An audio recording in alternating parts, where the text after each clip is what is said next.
সুপ্রিয় শিক্ষার্থীবৃন্দ, আশা করি সবাই ভালো আছো। তোমরা যারা এসএসসিতে আছো প্রথম বর্ষে, তো আজকে তোমাদের হিসাব বিজ্ঞান প্রথম পত্রের যে কার্যপত্র অধ্যায়টি আছে, সপ্তম অধ্যায়, এটা নিয়ে একটু আলোচনা করব। আজকে আমি চেষ্টা করব তোমাদেরকে একটি বোর্ডের অঙ্ক সমাধান করে দিতে। কিভাবে আমরা কার্যপত্র সমাধান করব সমন্বয় জাবেদার মাধ্যমে, সেই বিষয়টাই আমি তোমাদের কাছে দেখানোর চেষ্টা করব। তোমরা কার্যপত্র কি সেটা বিষয়টা হলো, কার্যপত্র একটি বিবরণী চক মাত্র। কার্যপত্রটা অনেকটা আমরা যে ব্যালেন্স শিট করি, আমরা যে ব্যালেন্স শিট তৈরি করি, বা আমরা যে উদ্বৃত্তপত্র তৈরি করি, বা যেটাকে আমরা আর্থিক বিবরণী বলি, সেটা যে আমরা প্রস্তুত করি, সেটার আরেকটা রূপ হলো যে কার্যপত্র। কেমন? এই কার্যপত্রটা আমরা যদি করতে হয়, তাহলে আমাদেরকে অবশ্যই সমন্বয় জাবেদাটা ভালো করে জানতে হবে। ঠিক আছে? তো সমন্বয় জাবেদাটা কিভাবে করব সেটা আমরা এখানে আমি আলোচনা করব। এটা করে আমি তোমাদেরকে এটা দেখিয়ে দিব।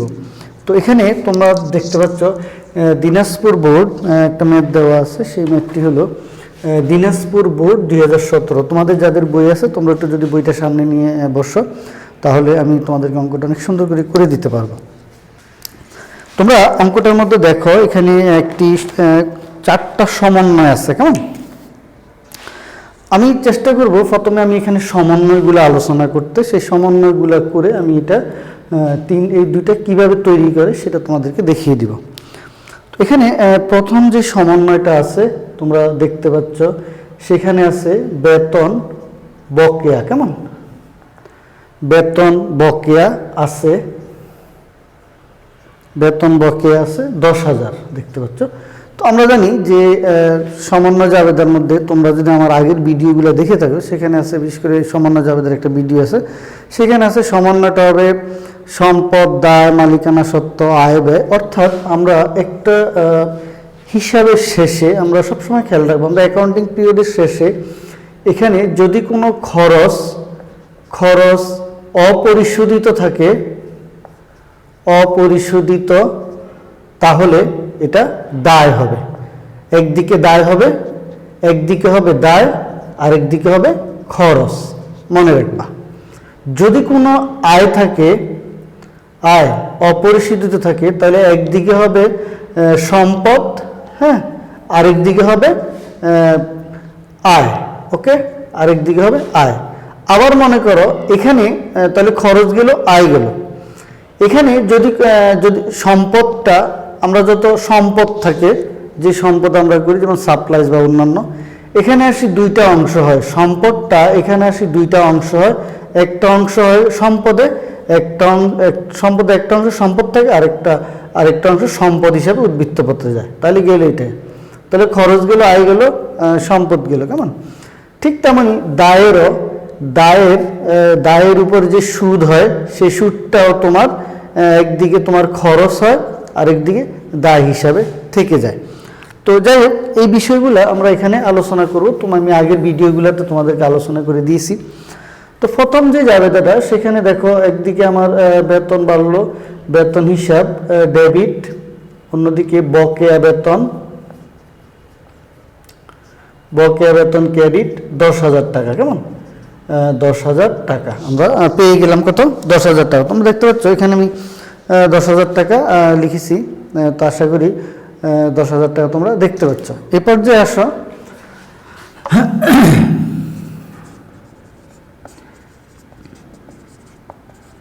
10,000 ক্রেডিট। এবার আসো 2 নম্বর যে জাবেদাটা এখানে আছে, সেই জাবেদাটাতে বলা আছে যে, তোমরা যারা তোমাদের সামনে বই আছে, তোমরা দেখতে পাচ্ছ সেখানে অগ্রিম বা 12,000 টাকা মেয়াদ উত্তীর্ণ হয়েছে। কেমন? তো এখানে বলা আছে অগ্রিম ভাড়া 12,000 টাকা মেয়াদ উত্তীর্ণ হয়েছে। অগ্রিম ভাড়া 12,000 টাকা মেয়াদ উত্তীর্ণ হয়েছে। আমি তোমাদের বুঝার সাথে প্রশ্নটা করে দিলাম। দেখো, অগ্রিম ভাড়া রেয়া মিলে অগ্রিম এখানে যেটা দেওয়া আছে অগ্রিম ভাড়া।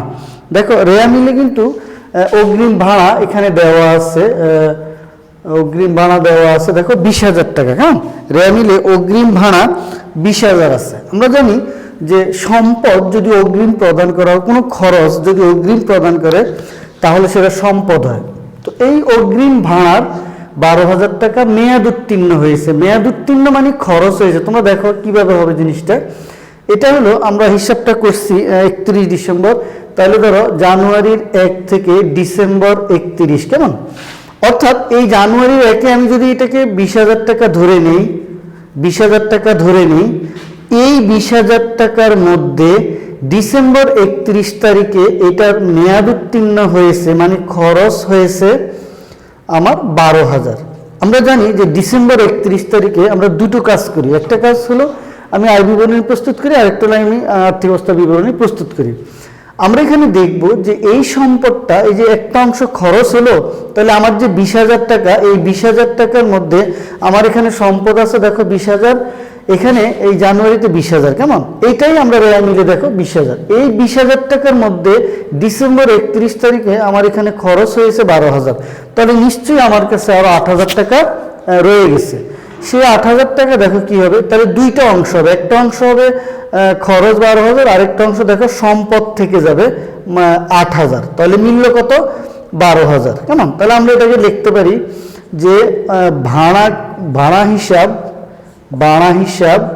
ডেবিট 12,000, কেমন? আমরা এটা মুছে দেই, তাহলে তোমাদের জন্য বুঝতে সহজ হবে।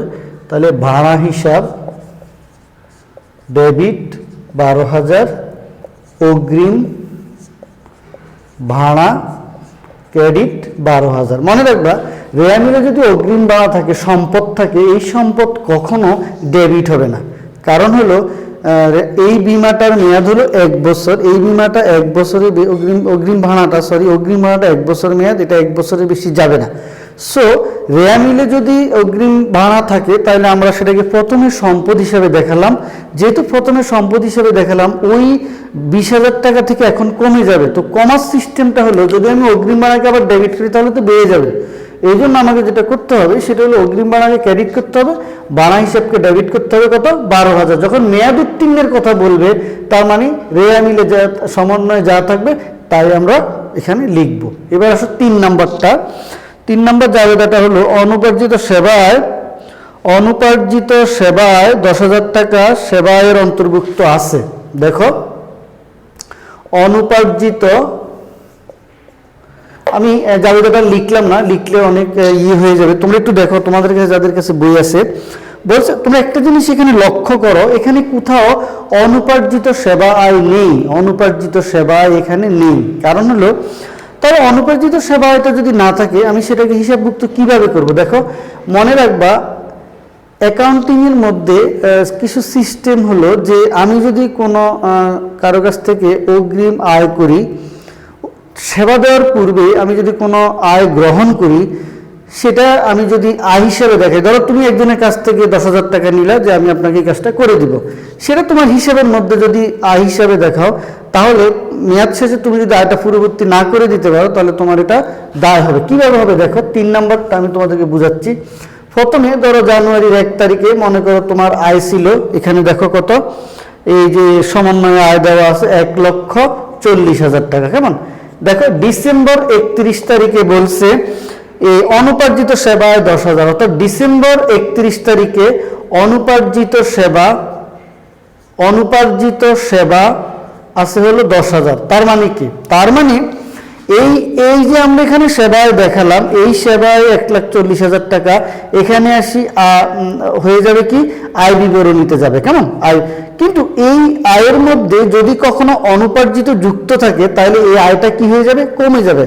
আমরা জানি অ্যাকাউন্টিংয়ে আয় সবসময় ক্রেডিট উদ্বৃত্ত প্রকাশ করে। তো যদি আয়ের মধ্যে তোমরা দেখো এখানে কোথাও কোনো অনুপার্জিত সেবায় নেই, অনুপার্জিত সেবা আয় না থাকার মানে হলো এই অনুপার্জিত সেবা আয়টা সেবা আয়ের মধ্যে, এই সেবা আয়ের মধ্যে যুক্ত আছে।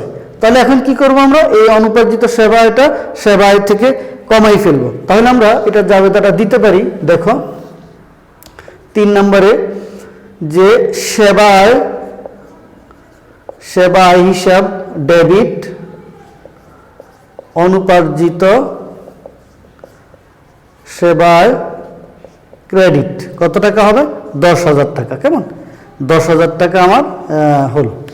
তাহলে আমরা জিনিসটা বুঝতে পারলাম। অর্থাৎ মনে রাখবা, যদি বলে কখনো, কারণ সেবায় সবসময় ক্রেডিট উদ্বৃত্ত শো করে, যদি এখান থেকে কোনো অনুপার্জিত যুক্ত থাকে তাহলে এটার থেকে কমে যাবে। এই যে কমে যাওয়ার কারণে সেবাটা ক্রেডিট হলো। 4 নম্বর দেখো দেওয়া আছে যে অফিস সরঞ্জামের 10% হারে অবচয়। তো আমার অঙ্কে দেখো অফিস সরঞ্জাম দেওয়া আছে 1 লক্ষ টাকা, এটার অবচয় যদি আমরা ধরি তাহলে এখানে হবে অফিস সরঞ্জাম অবচয় হিসাব ডেবিট 10,000 টাকা,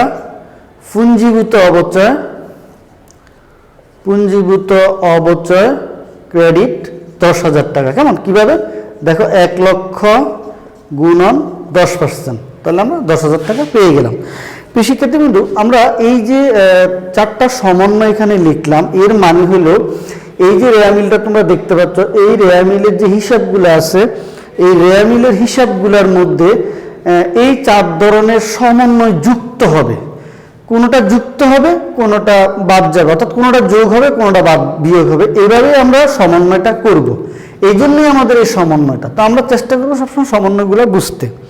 আচ্ছা, তো এখানে দেখো আমরা প্রথম যে সমন্বয়টা আছে, প্রথম সমন্বয়টা হলো দেখো দেওয়া আছে বেতন হিসাব ডেবিট, বকেয়া বেতন ক্রেডিট।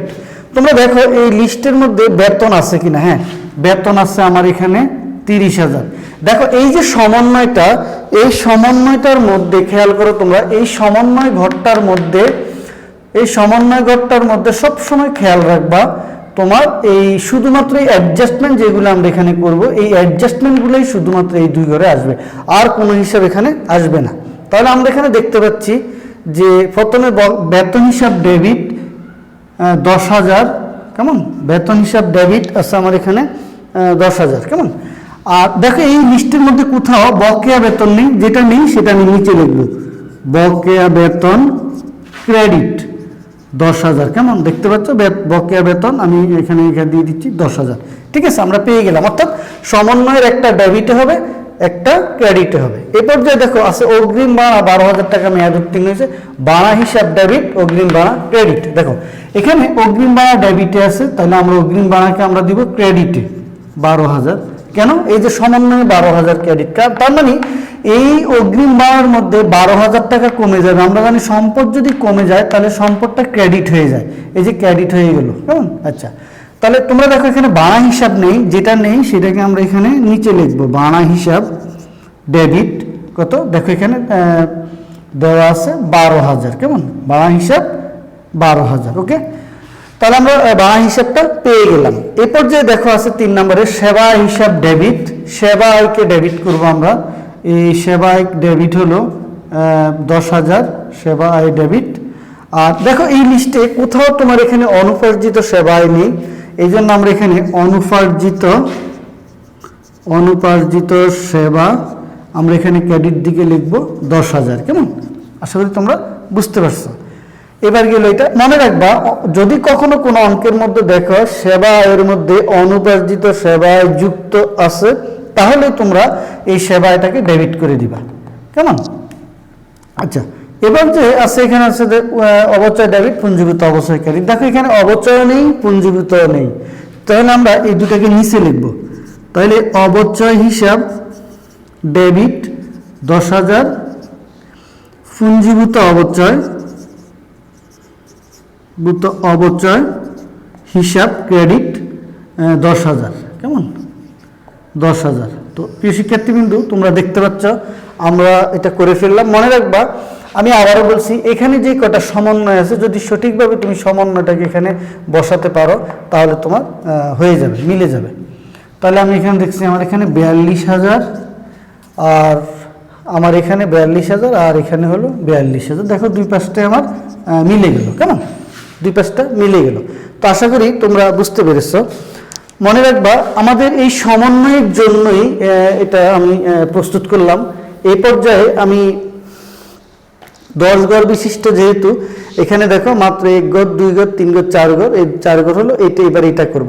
সমন্বিত রেয়া মিলটা হলো, খেয়াল রাখবা, রেয়া মিল এবং সমন্বয়, এই দুইটার সমন্বয়ে এই ঘরটা প্রস্তুত হবে। সমন্বয় এবং রেয়া মিল এই দুইটার। কেমন?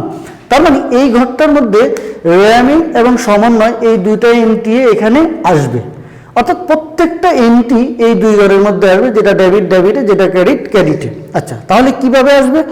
অ্যাডজাস্ট করে আসবে। দেখো আমার এখানে লক্ষ্য করো, অগ্রিম বীমা ভাড়া 20,000 ডেবিটে আছে, এটা ক্রেডিটে। মনে রাখবা সম্পদ সবসময় ডেবিট উদ্বৃত্ত হবে। সম্পদ যদি কমে যায়, সম্পদ ক্রেডিট হয়, ডেবিট হয়, যাই হোক একটা নির্দিষ্ট পিরিয়ড পরে সম্পদটা ডেবিট উদ্বৃত্তই হবে। দেখো এখানে ডেবিট আছে 20,000, এখানে ক্রেডিট, তাহলে অগ্রিম ভাড়া সবসময় ডেবিট হয়, এটা সবসময় ডেবিট দিকেই হয়।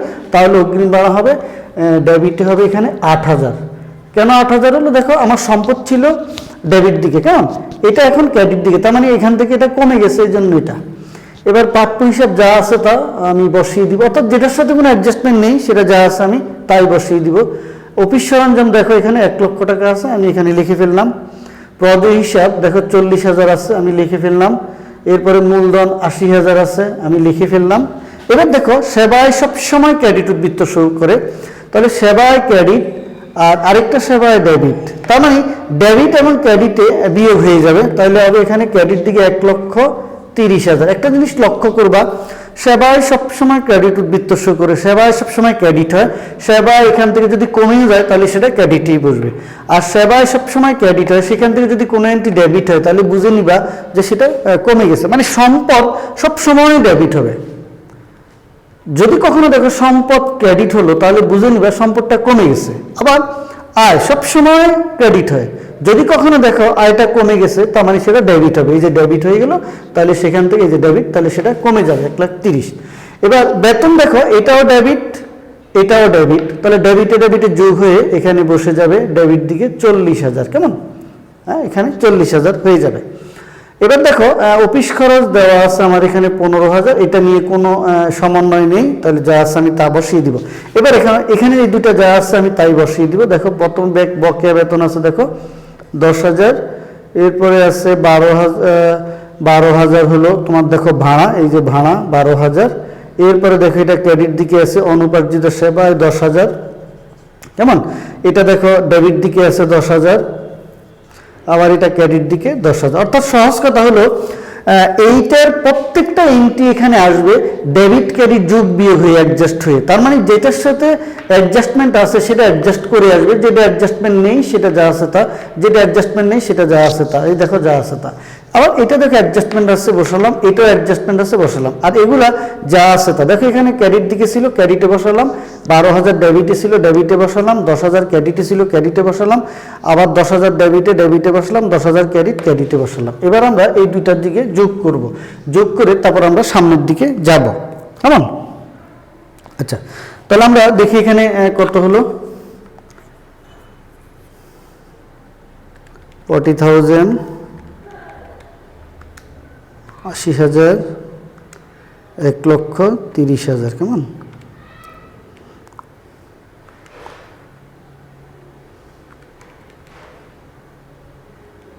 তাহলে 2,80,000, ওকে, 2,80,000 আমরা পেয়ে গেলাম, কেমন। তাহলে এখানে পেয়ে গেলাম 1,88,000 প্লাস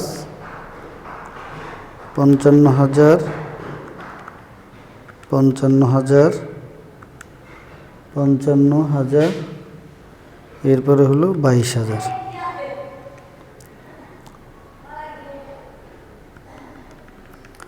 এখানে হলো 30,000, তাহলে 1,30,000 প্লাস 80,000 প্লাস 40,000,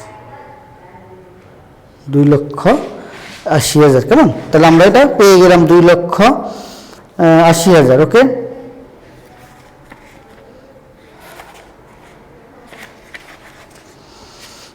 আমরা শিক্ষার্থীরা আমরা 2,80,000 টাকা এটা পেয়ে গেলাম। তো এবার আমরা যেটা করব সেটা হলো যে দেখো এখানে যেটা দেওয়া আছে,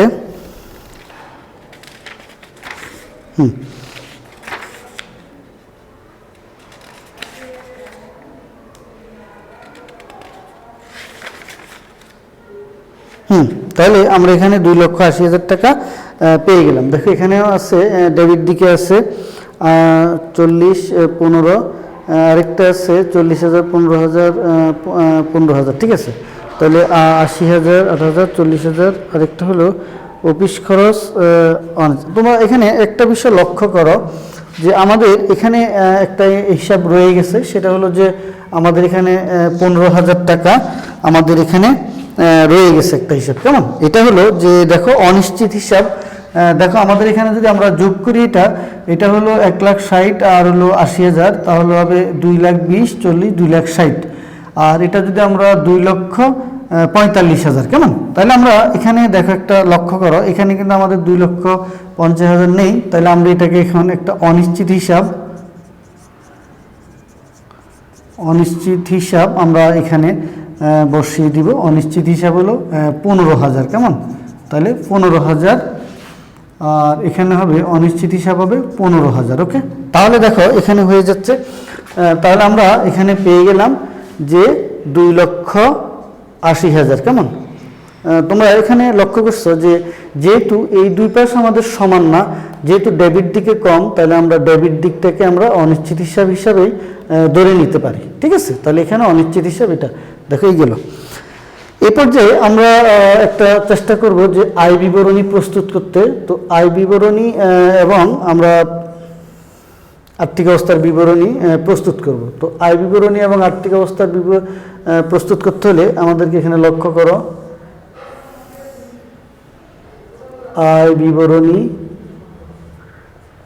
ডেবিট এবং ক্রেডিট। দেখো এখানে আমরা জানি যে আয় বিবরণীতে সকল আয়গুলো আসবে, কেমন? সকল আয়গুলো আয় বিবরণীতে আসবে। কিভাবে দেখো, এবং ব্যয়গুলো দেখো। এখানে আমার এখানে সেবা আয় আছে একমাত্র 1,30,000 সেবা আয়, কেমন? 1,30,000 দেখো। আর সকলগুলো খরচ দেখো, এখানে বেতন হলো আমার এখানে আছে 40,000 হলো বেতন। দেখো এখানে এই খরচটা আছে হলো 15,000। আর কি খরচ? ভাড়া হিসাব আছে। দেখো এখানে একটা ভাড়া হিসাব আছে, এই যে দেখো এই যে ভাড়া হিসাব। ওকে, এটা ডেবিটে আছে, এটা হবে 12,000। ওকে, তারপরে আছে অবচয় হিসাব আছে এখানে দেখো 10,000, কেমন? অবচয় হিসাব 10,000। তাহলে আমরা এখানে যেটা পেয়ে গেলাম সেটা হলো যে দেখো আমার এই মনে রাখবা, এই যখন আমি এই হিসাবটা করব, যখন আমি আয় বিবরণীটা প্রস্তুত করব, তখন এই দুইটা হিসাবকে আমার এখানে আনার প্রয়োজন নেই, কেমন? মনে রাখবা এই দুইটা হিসাব আমার এখানে প্রয়োজন নেই। কারণ হলো যে তখন আমি এখান থেকে আনবো, তার মানে এখানে আমার সকল হিসাবগুলা এখানে আমার চলে আসছে। তাহলে সব আমি কি করব? এখান থেকে আনবো। তো এখান থেকে শুধু আয় এবং ব্যয়গুলো আনবো। দেখো আমার এখানে শুধু একটা আয় আছে 1,30,000, আর এখানে ব্যয় আছে। তাহলে আমি এখানে লিখতে পারি যে 1,30,000। প্রশ্ন হলো যে তোমরা একটা জিনিস লক্ষ্য করো, আমি আয় করলাম 1,30,000, আমি ব্যয় করলাম কত?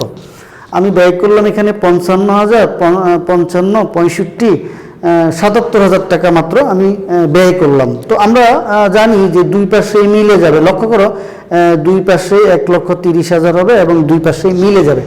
তাহলে এখানে যদি আমি আয় থেকে নিট আয়, দেখো লক্ষ্য করো এই নিটটা, এটা একটু লক্ষ্য করো, নিটা এটা এখানে বসবে কত? 53,000, কেমন? কিভাবে হলো দেখো, মনে রাখবা এখানে নিয়ম হলো যে প্রতিটা হিসাবকে ডেবিট ক্রেডিটে তোমাকে মিলাতে হবে। তো প্রশ্ন, আমি যদি আয় বিবরণীতে আমি যদি তোমার আয় করি 1,30,000, সেখানে আমি ব্যয় করি মাত্র 77,000। লক্ষ্য করো 77,000 আমি যদি ব্যয় করি, তাহলে 77,000 প্লাস 53,000 হলো 1,30,000। দেখো আমি আয় করলাম মাত্র 1,30,000। ওকে, সেখানে দেখো আমি ব্যয় করলাম মাত্র এই টাকাটা ব্যয় করলাম। তাহলে বাকি টাকাটা আমার কি? আমরা জানি আয় থেকে যদি ব্যয় কম হয় তাহলে সেটা আয়, যদি আয় থেকে ব্যয় কম হয় তাহলে সেটাকে আমরা নিট লাভ বলি। তাহলে 53,000। আশা করি তোমরা জিনিসটা বুঝতে পেরেছো। এখন আমরা একটা করব আর্থিক বিবরণী, কেমন? এটা খুবই গুরুত্বপূর্ণ। আর্থিক বিবরণী। দেখো আর্থিক বিবরণীর মধ্যে ডেবিট ক্রেডিট, আমরা জানি যে মেইন হলো এই দুটা, অর্থাৎ একটা প্রতিষ্ঠানে সকল আয় এবং ব্যয়গুলো আসবে আয় বিবরণীতে। এরপরে থাকে কি? সম্পদ, দায়, মালিকানা সত্ত্ব। সম্পদ, দায়, মালিকানা সত্ত্ব এখানে আছে, কেমন, এখানে আসবে। তাহলে আমরা জানি ডেবিট দিকে সকল সম্পদগুলো বসবে, আয়ত ব্যয় তো এখানে আসবে না। ওকে, ডেবিট দিকে এখানে আছে দেখো 8,000 টাকা, লক্ষ্য করো এই যে সম্পদ 8,000, এখানে দেখো আছে 80,000, 1 লক্ষ, কেমন। তোমরা জানো যে এখানে অবচয় বাদ দেওয়ার কোনো সিস্টেম নেই, অবচয় বাদ দিতে হলে এটা ডেবিট দিকে আছে, অবচয়টা ক্রেডিট দিকে বসবে, অটোমেটিক্যালি আমরা বাদ যাবে ধরে নিব, ঠিক আছে। এই পর্যায়ে দেখো এই যে হিসাবটা এখানে আছে 40,000, এই হিসাবটা দেখো এখানে চলে আসবে 40,000, এরপরেরটা হবে 80,000, কেমন, এগুলো চলে আসবে। আমার ব্যয়টা এখানে চলে আসছে, এটা আসবে না। দেখো এই যে একটা অনিশ্চিত হিসাব আছে, তোমরা লক্ষ্য করো, এটা খুবই গুরুত্বপূর্ণ একটা বিষয়, অনিশ্চিত হিসাব। এই অনিশ্চিত হিসাবটা এখানে আসবে, দেখো 15,000, কারণ এই অনিশ্চিত হিসাবটা সব জায়গায় যাবে, কারণ এই অনিশ্চিত হিসাবটা হলো আমরা কিভাবে বুঝবো, যদি আমরা দেখি রেয়া মিলের ডেবিট ক্রেডিট মিলে দেখে এখানে 2,60,000 ছিল, এখানে কম, তার মানে আমরা বুঝে নিব ডেবিট দিকে 15,000 কম, সেজন্য এটাকে অনিশ্চিত হিসাব আমরা ধরে নিব। আচ্ছা, এটা 15,000 বসবে, এটা সবসময় শেষ পর্যন্ত বসবে। এবার দেখো এখানে দেখতে পাচ্ছ তোমরা বেতন, বেতন কিন্তু এখানে আসবে না, অফিস খরচ আসবে না। এরপরে দেখো বকেয়া বেতন আছে একটা, এই বকেয়া বেতনটা দেখো এখানে আসবে, বকেয়া বেতন হলো 10,000, ওকে, বকেয়া বেতন আসবে, ওকে, বকেয়া বেতন আসবে। এরপরে যেটা আসবে দেখো বকেয়া বেতনের পরে অনুপার্জিত সেবায় 10,000, এই যে আমরা এখানে দেখাচ্ছি, এই যে অনুপার্জিত সেবায় দেখো 10,000, এই 10,000 এখানে আসবে অনুপার্জিত সেবায়। এরপর আরেকটা জিনিস লক্ষ্য করো, এখানে একটা আছে পুঞ্জীভূত অবচয়, পুঞ্জীভূত অবচয়টাও তোমার এখানে আসবে, ওকে। আর এখানে আরেকটা বিষয় গুরুত্বপূর্ণ আমি বলে রাখি, সেটা দেখো এখানে নিটাইটা আমরা জানি মূলধনের সাথে নিটাই সবসময় যোগ হয়, এই জন্য এই এন্ট্রিটা এখানে 53,000 এখানে আসবে। তার মানে আর্থিক বিবরণীতে সকল সম্পদ এবং দায়গুলো, মালিকানা সত্ত্ব, আয় ব্যয়গুলো আসবে না, আয় ব্যয়গুলো শুধুমাত্র এখানে আসবে। তাহলে আমরা সমন্বিত থেকেই এগুলো এখানে নিয়ে আসবো, আয় ব্যয়গুলো এই এন্ট্রিগুলো এখানে বাদ দিয়ে, কেমন। আচ্ছা, তাহলে আমরা দেখি আমাদের এখানে কত আসলো, 40,000, 80, 1,20,000, 1,30,000, 40, 50, 50, 2,03,000, কেমন, 2,03,000, ওকে। আচ্ছা, এখানে আমরা দেখি 1,80,000, 1,80,000, 1,88,000, 1,88,000, 1,98,000, 2,03,000। তো প্রিয় শিক্ষার্থী, আশা করি তোমরা বুঝতে পেরেছো। আমি তোমাদের আবার একটু বলি, মনে রাখবা সমন্বয় যদি বুঝবো ভালো করে, তাহলে তোমরা অবশ্যই এই অঙ্কটা বুঝতে পারবা। তো আমি আশা করি তোমাদেরকে আবার একটু হিন্টস দিয়ে দিচ্ছি এই অঙ্কটার ক্ষেত্রে। এই অঙ্কটার মধ্যে দেখো ডেবিট ক্রেডিটে আমার এদিকে ডেবিটে 15,000 টাকা কম আছে, সেই জন্য আমি ডেবিটের এই 15,000 টাকাকে আমি তোমাদেরকে একটু লাল কালি দিয়ে লিখে দিই, 15,000 টাকা আমার এখানে অনিশ্চিত হিসাব নামে থাকবে, এটা কেমন, দেখো অনিশ্চিত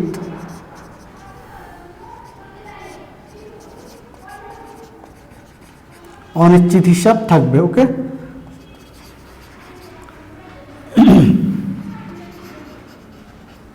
ওকে, অনিশ্চিত হিসাব আমরা এখানে এটাকে নিট আয় হিসাবে আমরা দেখব, 53,000কে আমরা নিট আয় হিসাবে দেখব।